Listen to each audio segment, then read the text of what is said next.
네, 안녕하십니까. 저는 박태천이라고 합니다. 우리 직상 1급 노동시장론 강의를 맡고 있습니다.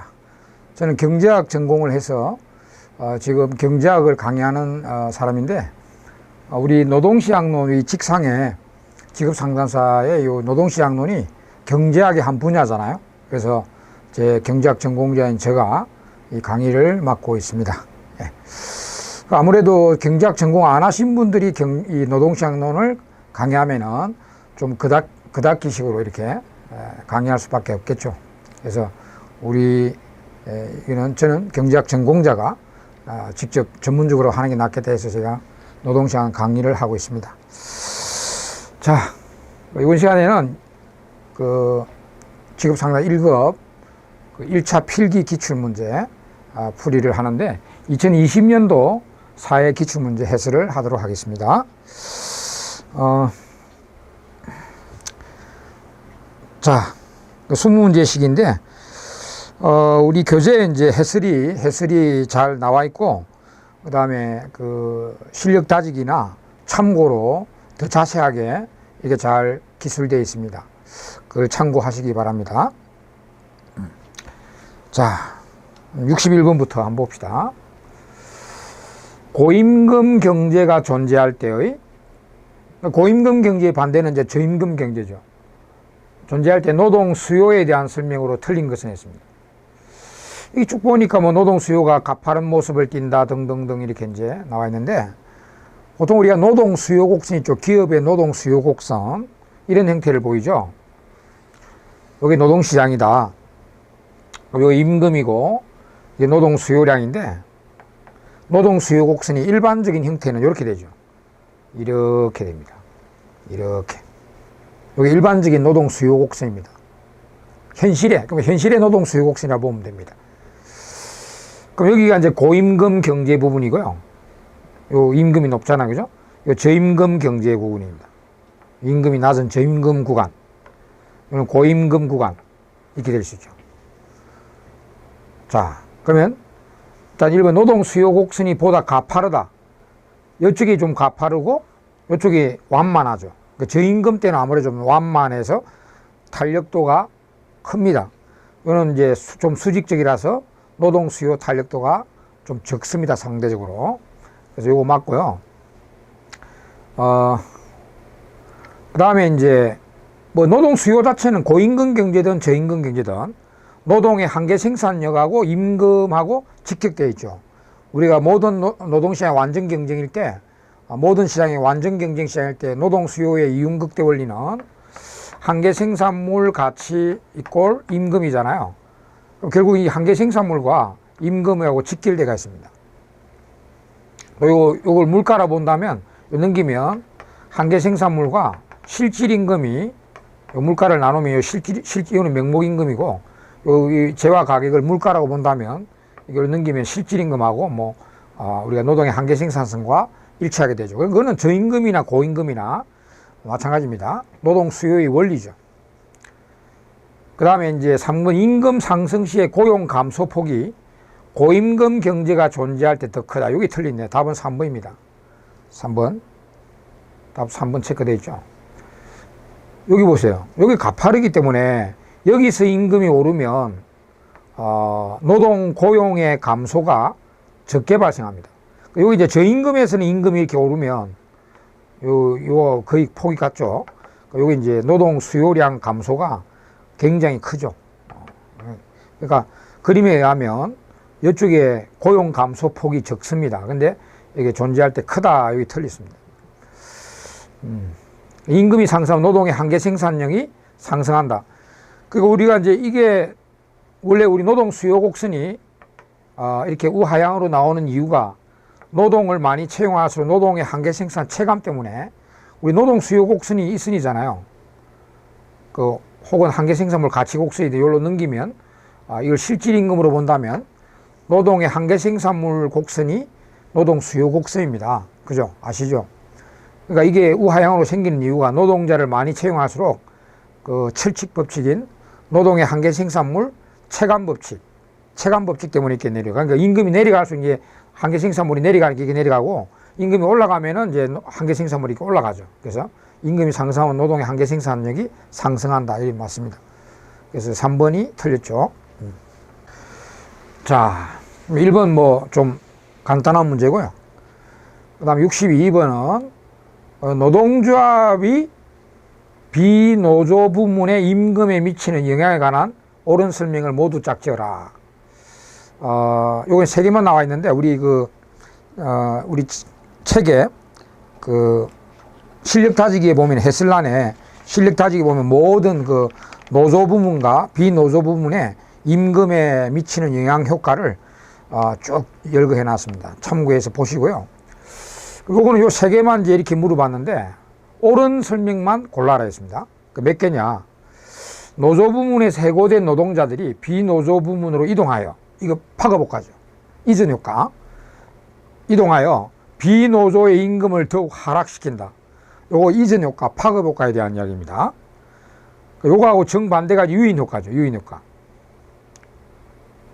요 유인 효과는 디귿에만이 비노조 부문으로부터 유입되어 온 노동자들이 노조 부문의 대기 상태로 있는 동안 비노조 부문의 임금이 상승한다. 이게 유인 효과입니다. 그러니까 노조의 임금이 높으니까 비노조에 있는 노동자들이 노조 쪽으로 넘어옵니다. 넘어오면서 유인되어 오면서 비노조는 이제 노동 공급이 감소하니까 임금이 올라가는 이런 효과, 유인 효과. 요거 파급 효과, 정반대 효과입니다. 그 다음 비노조 부문의 노동자들이 노동조합 결성을 사측에 위협함으로써 비노조 쪽에 사용자가 위협을 느껴가지고 임금을 스스로 올려준다. 이게 이제 위협 효과죠. 그래서 노조 부문과 임금 격차를 줄인다. 다 맞는 말이네, 그죠? 그래서 답은 4번입니다. 다 맞는 말입니다. 요거 외에도 뭐 우리가 이제 대기 시럽 효과라는 것도 있고 뭐 여러 가지 효과가 있습니다. 우리 해설에 잘 되어 있습니다. 자, 요거 4번이 정답이고요. 3개 다 맞는 말입니다. 그 다음 63번은 우리 노동 공급 곡선에 대해서 물어봤어요. 자, 노동 공급선은 우리가 여가가 정상제인 지구인들은 일반적인 노동 공급선이 상대적으로 낮은 임금에서 더 올라가면 대체효과 행동이 소득 행동보다 크기 때문에 노동 공급을 늘려내다가 특정 임금을 지나서 더 올라가면은 그때는 대체효과 행동보다 소득 행동이 더 커서 노동 공급을 줄여버리죠. 여가를 더 선호하니까 우리 노동 공급을 줄이는 이 후반굴절 노동 공급이 생기죠. 이렇게 여가가 열등제인 외계인들이 아니고 여가가 정상제인 지구인 노동자들한테는 좀 더 이렇게 활 모양 형태의 노동 공급 곡선을 가진다고 공부하시고 있죠.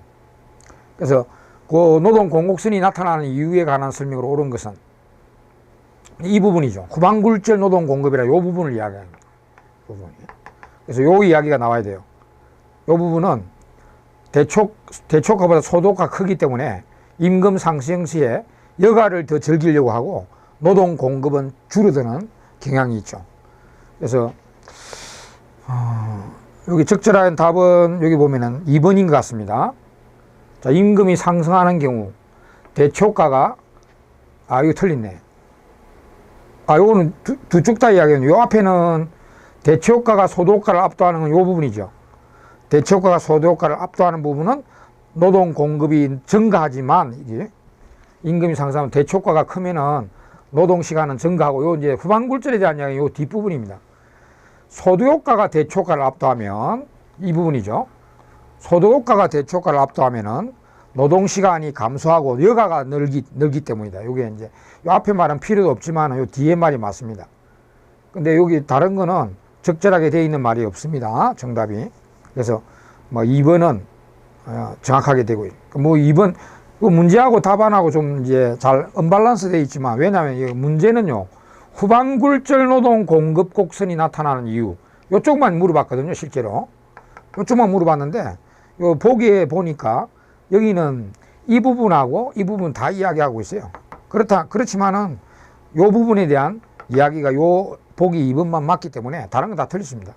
다른 거 1 보니까 요 부분에 대해서 적절하게 설명되어 있는 보기가 없습니다. 그래서 2번만 답이 되겠죠.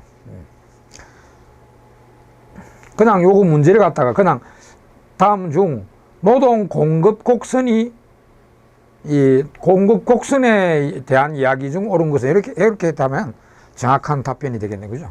이 부분도 이야기하고 이 부분도 다 이야기했단 말이에요. 예.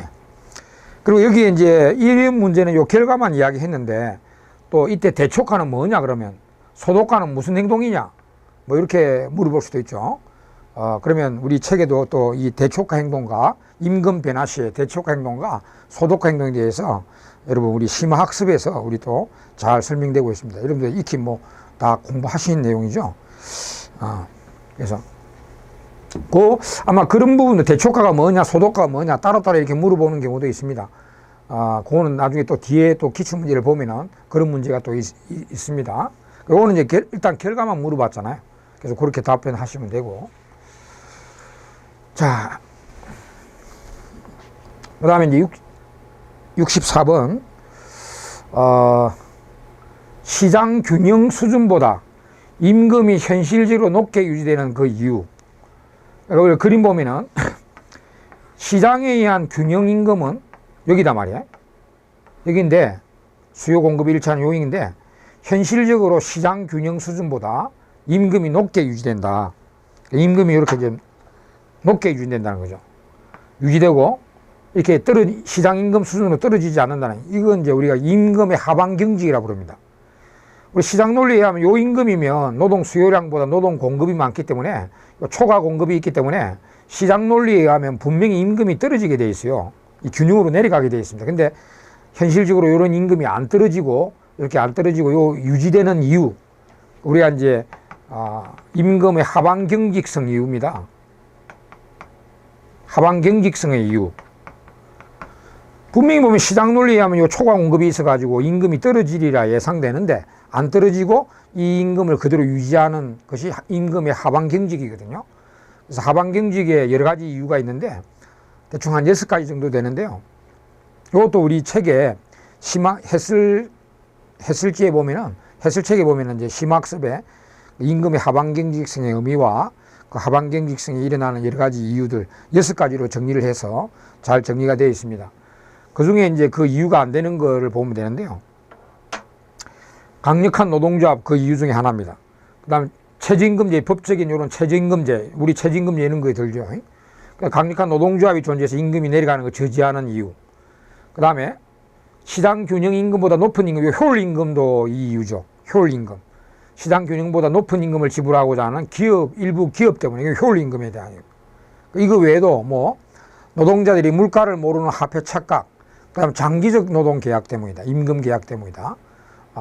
그런 것도 있고, 하여튼 전체 한 6개 정도로 우리가 되어 있는데, 근데 여기 보면은 다 이유가 되고, 요 3번을 보면은요, 노동 공급을 초과하는 노동에 대한 수요, 그러니까 오히려 반대잖아요. 우리 임금이 여기면은 균형 임금보다 낮은 임금이면 여기는 수요가 여기고 공급이 여기니까 오히려 초과 수요가 생깁니다. 이거는 공급을 초과하는 노동에 대한 수요잖아요. 이거는 이제 임금이 균형 임금보다 낮은 이유가 되는 것입니다. 오히려. 네. 그래서 여기 3번이 틀린, 유지되는 이유가 아니죠. 그래서 답은 3번이 되겠습니다. 네.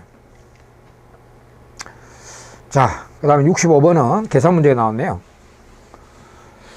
아주 기본적인 계산 유래, 공부 잘 하신 이윤극대와 노동 채용량이 몇 명이냐 이거죠. 자, 다음 표는 근로자의 수에 따른 볼펜 총 생산량이 나왔어요. 시간당 임금은 5,000원이고요. 볼펜 가격은 2,000원으로 되어 있습니다. 이윤극대 기업은 몇 명의 근로자를 고용하냐. 우리가 이제 노동 채용의 이윤극대 원리, 이거는 뭐 노동시장에서 가장 핵심적인 거잖아요. 원래는 노동 채용의 이윤극대 원리는 한개 수입 생산 이꼴 한개 요소 비용이죠. 요소가 노동이죠. 노동 비용. 한개 수입 생산, 한개 요소 비용이죠. 이거는 노동자 한 명 채용 시에 증가되는 수입 증가부이고요. 노동자 한 명 채용 시에 증가되는 비용 증가부인데, 원래 이게 기본 아닙니까? 한개 수입 생산은 또 한개 수입과 한개 생산물, 노동의 한개 생산물을 곱한 거고요. 이게 노동자 한 명 채용 시 증가되는 비용인데, 근데 이제 모든 시장이 완전 경쟁이면 이렇게 해야 되죠. 만약 기업이 완전 경쟁 기업이면 요 기업이요, 이 볼펜 생산하는 기업이 완전 경쟁 기업이면 한계 수익과 볼펜 가격이 같으니까 이걸 한계 생산물 가치라고 해야 되죠. 기업이 완전 경쟁 기업이면. 그리고 한계 요소 비용이 노동시장이 또 완전 경쟁 노동시장이면 여기 임금하고 같아지죠. 요게. 그래서 모든 시장이 완전 경쟁이면 이렇게 해도 이윤 극대화의 조건이 됩니다. 원래는 항상 여러분 여기 적용 안 되는 경우도 있잖아요. 기업이 불안정 경쟁 기업일 수도 있고 뒤에 또 문제 있습니다. 여러분. 또 노동시장이 수요 독점 노동시장이 있잖아요. 완전 경쟁 노동시장이 아니라 그럴 때는 이 요건을 그대로 사용해야 되거든요. 그래서 이거는 지금 아무 말도 없고 하니까 아무 말 없으면 완전 경쟁 시장이라는 뜻입니다. 출제자가 언급을 안 하면. 그러니까 요 기준에 따라서 요 계산하면 되겠습니다. 그러니까 임금은 지금 이제 5,000원이잖아요. 그럼 5,000원인데 볼펜 가격은 2,000원이고요. 그러면 요게 2,000원 넣고 요게 5,000원 넣으면은 노동의 한계 생산물이 2.5가 나오면 딱 맞아 떨어지겠죠. 2.5. 그죠? 그럼 노동의 한계 생산물을 구해봅니다. 노동의 한계 생산물을 구해보면은 노동의 한계 생산물, 노동자 한 명 채용이 나갈 때 이 총 생산물의 증가분이 한계 생산물이죠. 노동자 한계 생산물을 이렇게 구해보면은 노동자, 여기 0일 때는 필요 없고요. 노동자 한 명이 0개에서 6개니까 6. 그 다음에 6에서 13이니까 두 명째는 7. 그 다음에 3명째는 5개. 4명째는 3개. 5명째는 2개. 이래. 아이고, 요 문제는 출제자가 좀 어렵게 냈네. 왜냐? 한계 생산물이 2.5가 되면 딱 맞잖아요. 요 2,000원이고 2.5 곱하면 5,000원하고 일치되잖아요. 근데 요 2.5가 안 나옵니다. 노동의 한계 생산물이 2.5가 되는 게 요 중간에 있잖아, 지금. 그죠? 3하고 2하고 중간인데 딱 안 맞아 떨어지죠. 그럼 노동자 4명 아니면 5명 중에 우리 노동자를 4.5명을 고용한다 이러면 안 되죠. 노동자를 반쪽에서 고용할 수 없잖아요. 그래서 오늘 딱 맞아 떨어지는 게 만약에 여기 2.5가 있으면 한계 생산물이 2.5가 있으면 그건 무조건 답입니다. 답인데 2.5가 없고 3하고 2하고 중간이잖아요. 2.5는. 그러면 차선책으로 노동자 4명과 노동자 5명 중에 어디 쪽이 더 이윤이 더 많은가 계산을 또 해봐야 돼. 그러니까 이거 4명도 될 수 있고 5명도 될 수 있는데 이 두 양쪽에서 이윤이 더 큰 곳을 선택하면 됩니다. 차선책으로. 그래서 이거는 좀 전통적인 문제보다 조금 어렵다고 보면 됩니다. 딱 맞아 떨어지는 데가 없으니까 2.5가 딱 되는 데가 없으니까요. 그죠? 그럼 이런 거는 이거 이상하다 문제 잘못 냈나 이거보다도 2.5가 요 중간이니까 3하고 2잖아요. 그럼 노동자 4명과 5명 중에 차선책으로 이윤이 더 큰 곳을 찾으면 됩니다. 그럼 시간이 좀 더 걸린다고 보면 돼요. 그러면 노동자 4명대의 총수익값 이윤은 총수익 빼기 총비용이잖아요. 토탈 레버뉴 빼기 토탈 코스트네. 노동자 4명이 들어가면 우리의 총수입은 P 곱하기 Q잖아요. 여기 볼펜 가격 곱하기 볼펜 총 판매량입니다. 그러니까 볼펜 가격은 지금 2,000원이잖아요. 그죠? 2,000원 곱하기 Q가 노동자 4명 들어가면 총 볼펜 양이 21개잖아요. 21개 곱하면 42,000원입니까? 총 수입이 42,000원입니다. 그러니까 총 비용은 노동자 총 4명 고용하기 임금이 지금 5,000원이니까 5,000원 곱하기 노동자 4명 고용하면 5, 4, 20, 2만 원입니다. 그러면 여기 빼면은 이윤은 42,000에서 2만 원 빼면은 22,000원이 되겠습니다. 그럼 노동자 5명째도 해봐야 됩니다. 5명 하면 총 수입은 의자 가격 2,000원 곱하기 노동자 5명 채용하면 의자가 총 23개가 만들어집니다. 그럼 23개 팔면은 이게 2, 3은 6에 46,000원이 되고요. 노동자 4명 고용할 때 총 비용은 5,000원 임금 곱하기 노동자 5명 하면 25,000원. 그래서 여기 이유는 21,000원이죠. 21,000원. 그래서 22,000원이 더 크니까 차선책으로 노동자 4명이 답이 돼요. 이런 식으로. 이렇게 하시면 됩니다. 조금 복잡하죠, 이거는. 네. 전통적인 문제, 딱 떨어지는 문제에서 약간 벗어난 그런 문제입니다. 이렇게 낼 수도 있습니다, 여러분. 네. 이렇게 하십시오. 답은 3번, 4명. 이렇게. 하여튼 이 계산 문제는 뭐 아주 그 중요하고 자주 출제되는 거니까 정확하게 알아두시기 바랍니다. 66번. 다른 모든 자격과 조건이 동일하다는 전제하에 성차별에 해당하는 것으로 가장, 그러니까 오로지 이제 다른 조건은 다 똑같은데 성차별, 그러니까 여성, 남성이죠. 다른 조건이 다 똑같은 남성은 임금이 높고 여성은 낮다, 이런 논리죠. 그게 가장 적합한 것은 대졸 남성 근로자인 고졸, 이거는 자격이 틀리잖아요. 대졸, 고졸. 그 다음에 근속연수가 높다, 근속연수가 적다, 이것도 자격이 틀리잖아, 조건이. 여기 있다면 대졸 남성 근로자 임금이 대졸 여성 근로자 자격 조건이 똑같잖아. 근데 남성이 더 높다. 이게 이제 성차별이죠. 답은 3번이 너무 쉬운 문제죠. 3번. 그 다음에 67번. 다음 중 기업노조주의. 우리 기업노조 혹은 경제적 노조 이렇게 부릅니다. 경제적 노조주의와 반대되는 게 정치적 노조.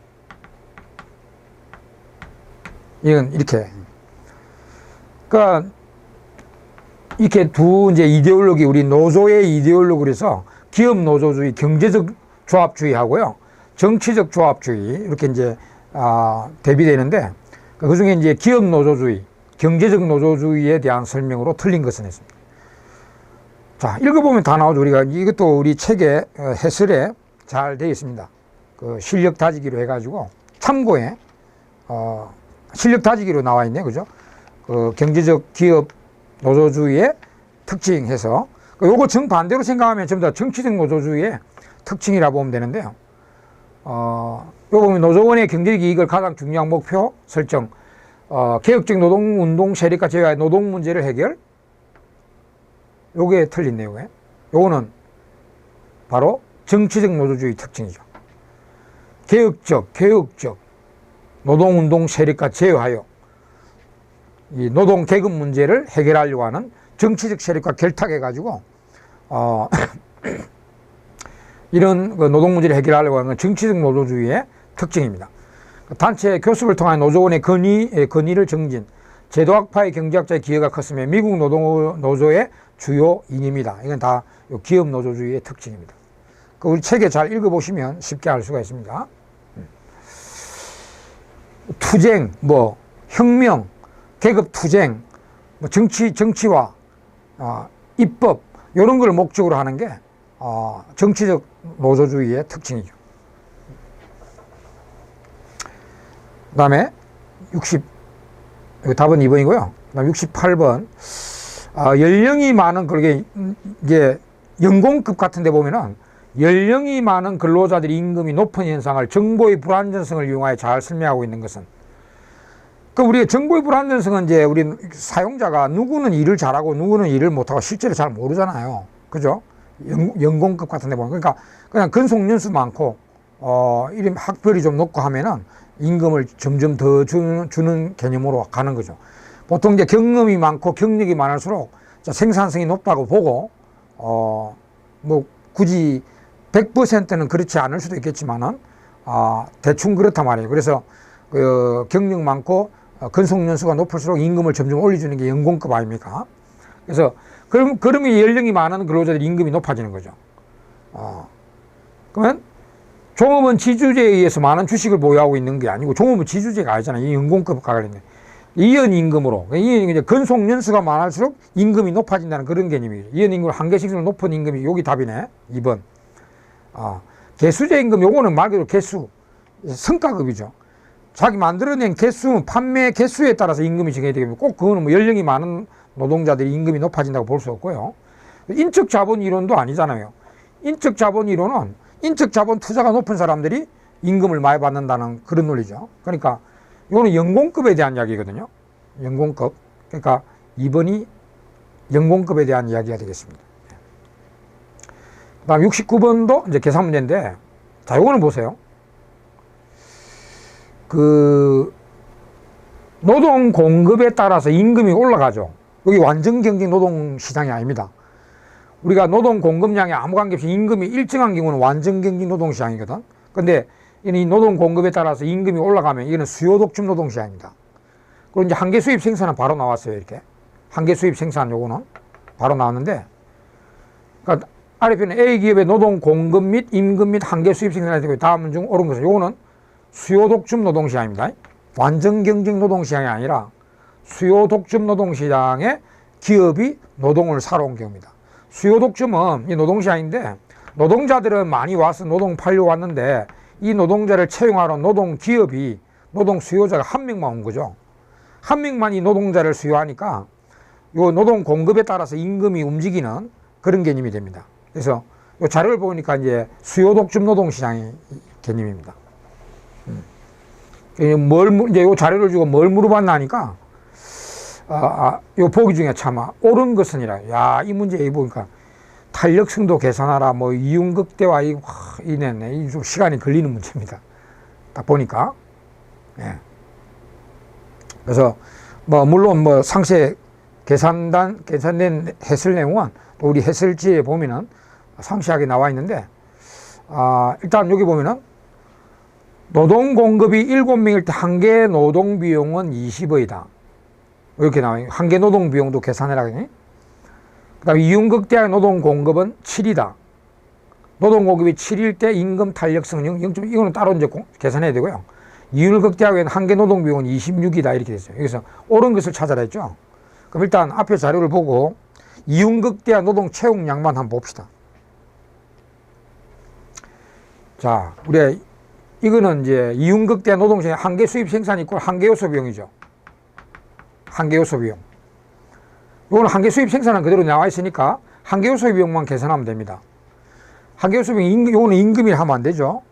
임금이 움직이니까, 수요 독점이니까 노동자 한 명 채용 시에 증가되는 비용 증가분을 계산해야 됩니다. 한계 요소 비용이. 그러면 이 한계 요소 비용은 자, 노동 공급이 5명일 때 임금이, 그러니까 총 노동 고용 비용이 5, 6, 30원이죠. 30원. 그 다음에 6명 공급할 때 임금이 8원, 6, 8, 48, 8원. 7명 10원이니까 70원. 총 노동 비용이. 그 다음에 이제 8, 12원이니까 2, 8이 16에다가 96원. 9명이 14원이니까 4구 36에다가 4구 36, 199, 12, 126원. 이거는 10명이 16원 받으니까 160원. 이렇게 이제 노동자 채용에 따른 총 노동 비용이죠. 그럼 한계 요소 비용에 노동자 한 명씩 채용해야 할 때 총 비용의 증가분이잖아요. 그러면 여기 보면은 0에서 30이니까 30, 48이니까 18. 이게 한계 요소 비용입니다. 한계 요소 비용. 30에서 18. 그 다음에 18, 48에서 70이니까 22. 그 다음에 여기는 26. 딱 나왔죠, 이게. 밑에는 계산 안 하고 이렇게 계산하면 되는데. 자, 한계 수입 생산과 한계 요소 비용이 같을 때 이윤극, 26, 26 똑같죠. 그래서 일단 노동자 8명 채용 시에 이윤극대합니다. 26으로 같아지죠. 70에서 96이니까 요 증가분이 26이잖아요. 노동자 8명일 때. 됐습니다. 8명일 때 26으로서 이윤극대가 됩니다. 그래서 이거 틀렸고요. 8명째. 그리고 7명일 때 한계 노동비용 20, 아까 20이었나? 지워버렸죠, 앞에. 이제 지워버렸는데, 요거 답이네, 그죠? 요거 이따 답 나왔네, 아까. 이윤극대 노동자는 8명이며, 그때 한계 노동비용과 한계 수입 생산은 26이죠. 답은 4번입니다. 4번이고, 요거 아마 요거 틀렸습니다. 틀리고, 요거 틀리고. 그 다음에 요거는 따로 해야 돼요. 노동 공급이 7명일 때는 임금 탄력성. 노동 공급이 7명일 때 노동 공급의 임금 탄력성입니다. 그러면 7명일 때 노동 공급의 임금 탄력성은 7명일 때 노동 공급의 임금 탄력성. 여기네, 임금이 여기서 7명일 때는 6명에서 7명으로 옮길 때 공급이 될 때 임금이 이렇게 2원 올라가죠. 우리 노동 공급의 임금 탄력성 보세요. 임금 변화율에 따른 노동 공급량의 변화율 아닙니까? 그대로 대입하면 되죠. 여기에 이제 원래 임금 6원에서 7원으로 옮겨가잖아. 그러면 원래 임금 6원.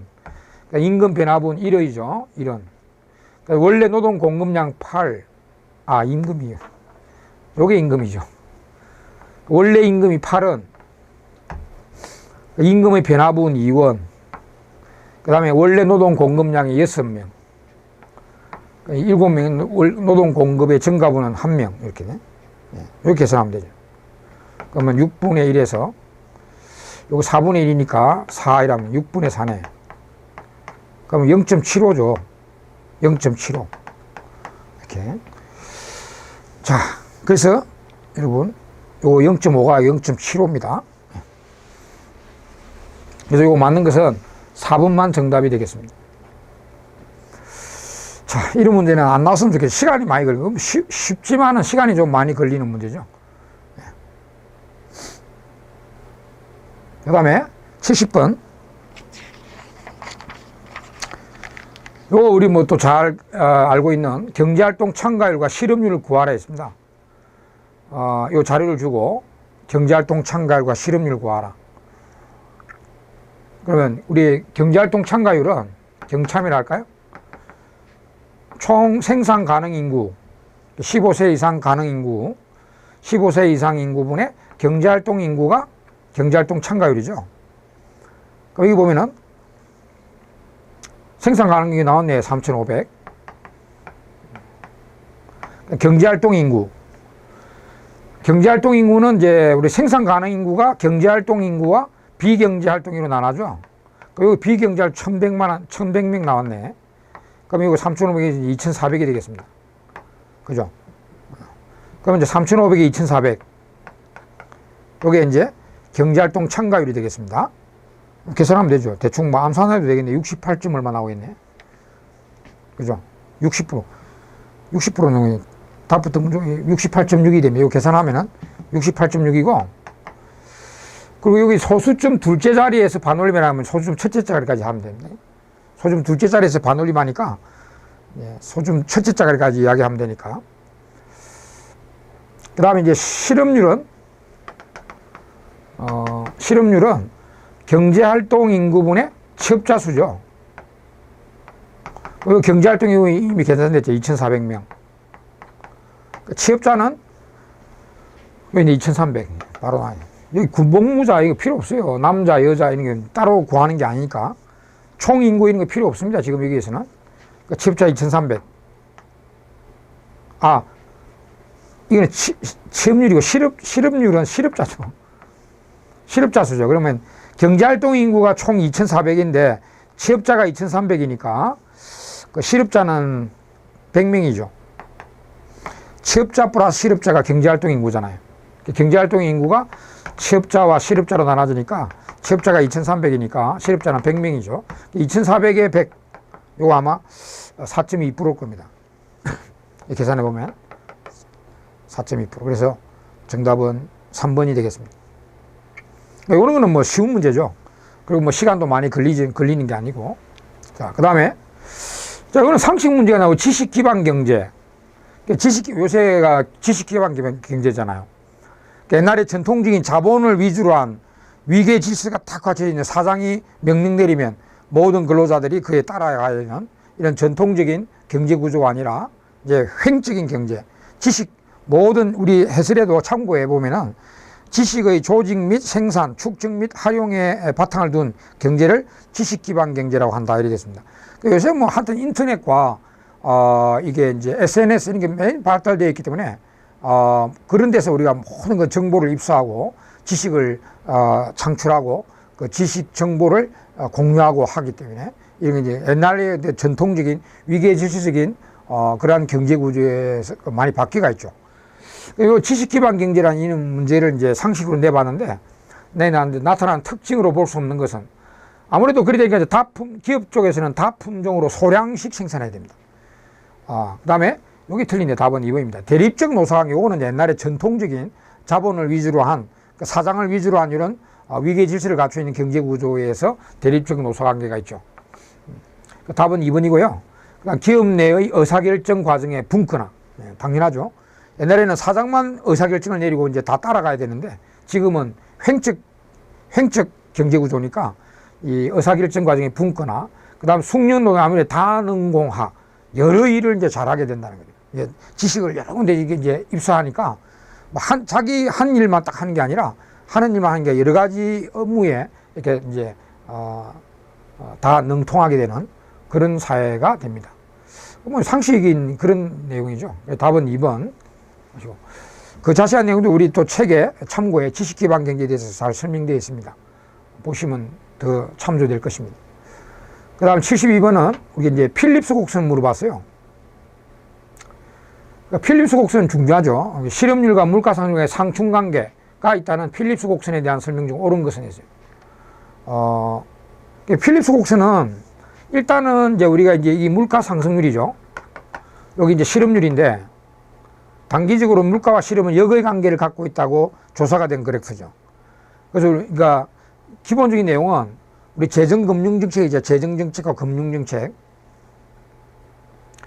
그러니까 재정금융정책 이런 정책을 쓰면은 확장정책을 쓰면은 재정정책을 확장하고 금융도 확장하면은 경제가 일로 가고 실업률은 떨어지는데 물가가 치솟게 되고요. 긴축 재정금융을 쓰면은 일로 가고 물가는 잡히는데 실업이 늘어나는 이런 역관계를 가지게 된다는 거예요. 그래서 재정금융정책은 총수요 증감 정책이잖아요. 그래서 옳은 것은 총수요를 증가시키면 그게 확장 재정금융이잖아요. 그러니까 물가 상승과 실업률 동시에 낮추면 틀리고 총수요를 감소시키면 긴축 정책을 쓰면은 동시에 낮추면 틀리고 총수요를 증가시키면 그 확장 재정금융을 정책을 펼치면 물가는 높아지면 이거 틀린데 여기 답이겠네요. 총수요를 증가시키면 그 확장 재정금융을 쓰면은 물가는 상승하지만 실업률은 낮출 수 있다 이런 논리죠. 답은 4번이 되겠습니다. 4번. 근데 이제 우리가 나중에 이걸 공부할 때는 이제 재정금융이라는 이런 총수요 정책을 쓸 때는 이거 선상으로 움직이고 하나는 잡고 하나는 놓치게 되는데 그 다음에 이제 두 마리 다 놓치는 게 이동. 물가도 오르고 실업도 늘어나 이런 현상.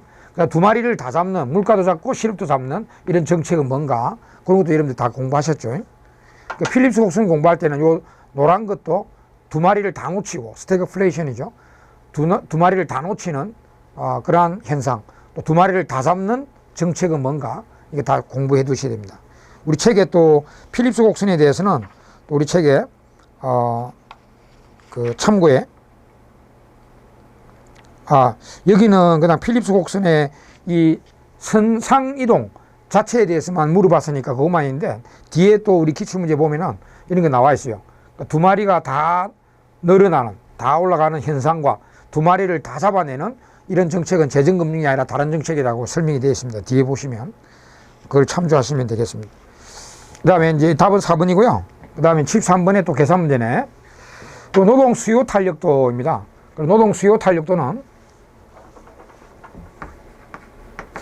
임금의 변화율에 대한 노동 수요량의 변화율이 되겠습니다.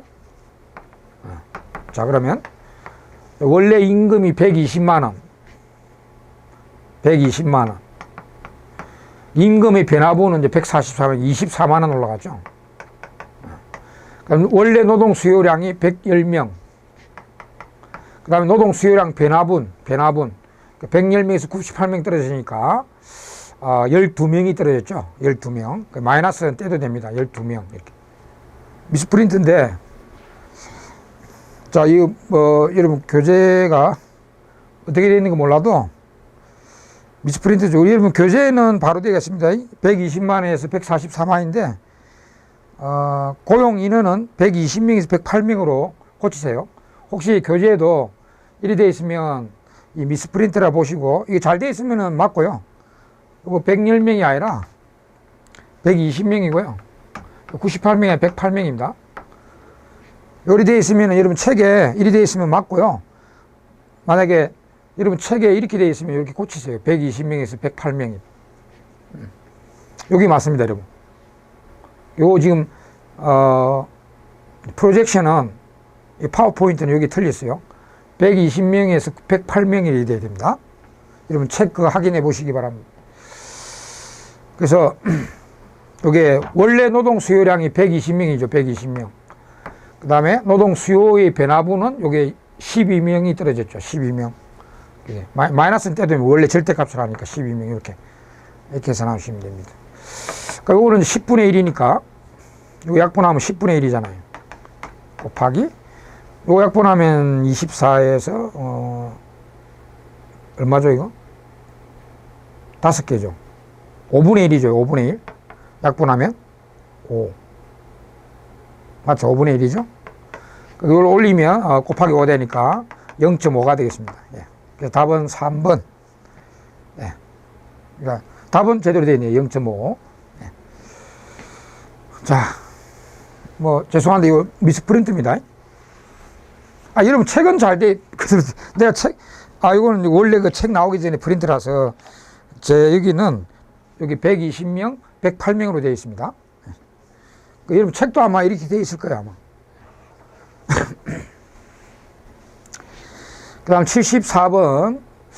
자연 실업률이 완전 고용화 실업률이죠. 완전 고용화 실업률이 4%인데 자연 실업률이 지금 완전 고용화 실업률입니다. 그러니까 우리 자발 실업자만 있는 상태. 자발 실업자만 있는 상태죠. 자발 실업만 존재하는 상태. 자연 실업률, 완전 고용화 실업률입니다. 근데 4%인데 현재의 실업률이 3%예요. 아, 경기 호황이. 현재 실제 실업률은 이거보다 낮은 3%다. 그럼 여기 이제 경기적 실업이, 경기 좋아가지고요. 경기적 실업이 마이너스 1%가 된 겁니다. 그래서 현재 경기가 아주 호황이라는 그런 뜻입니다. 이게.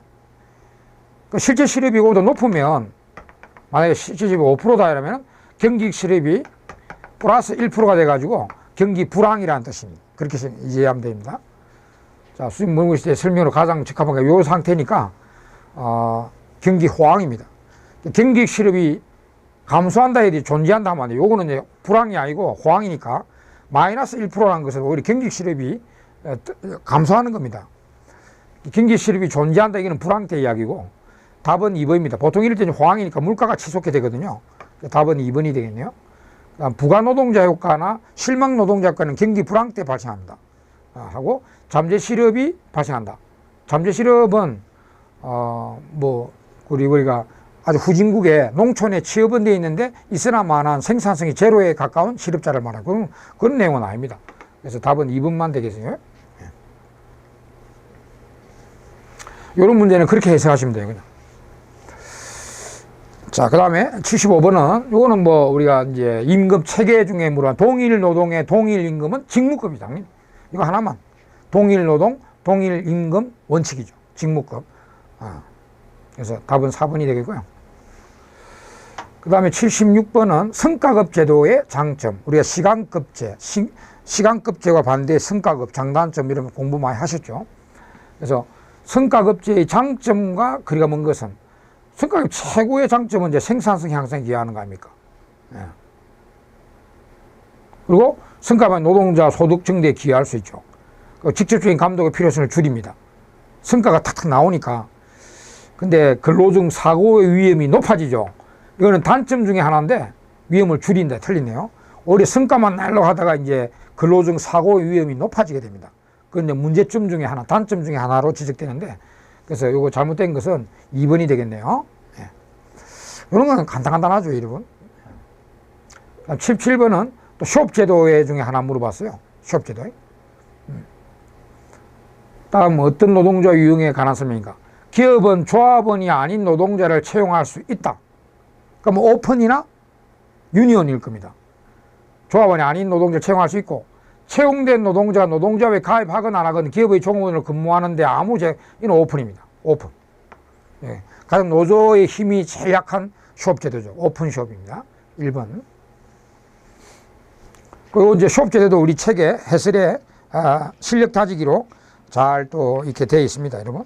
그러니까 뭐 이거 중요한 거니까 여러분 많이 공부하실 줄로 믿습니다. 그 다음에 이제 78번은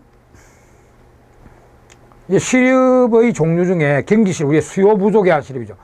총수요 부족에서 나타난 경기적 실업의 원인. 그 수요 부족은 뭐냐?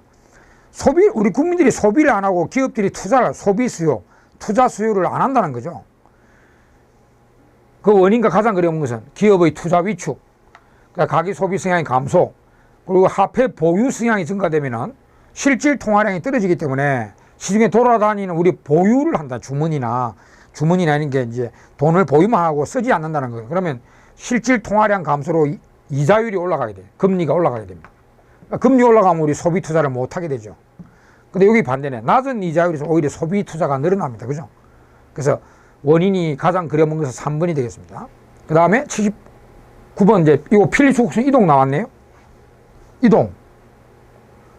그러니까 이 필립스국슨 선상이동이 이제 물가 오르고 실업이 떨어지고, 물가는 내리지만 실업이 늘어나는 여기 아니고, 이게 총수요 증가, 총수요 감소 때문에 일어나는 거고, 두 마리가 다 늘어나는, 물가도 늘어나고 실업이 늘어나는 우측이동, 물가도 잡히고 실업도 떨어지는 좌측이동, 이동에 관한 요인을 거리가 먼 것은 했어요.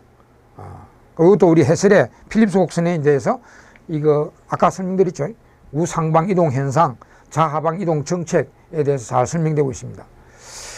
근데 기대 인플레이 증가는 요거고요. 노동 인구 구성 비율이 좋은 변화하면 요거고, 나쁜 비율 변화 요거, 부문별 실업률 격차 심화는 요거고요. 실업률 증가는 그냥 이걸 말하죠. 여기 선상이동. 실업률 증가되고 물가가 떨어지는 이 선상이동을 말하고 있어요. 그래서 요거 하나는 선상이동이고요. 이런 거는 이제 선자체 이동. 두 개다가 증가되든지 두 가지 감소되는 선자체 이동에 관한 이야기가 되겠습니다. 그래서 답은 4번이 되겠네요.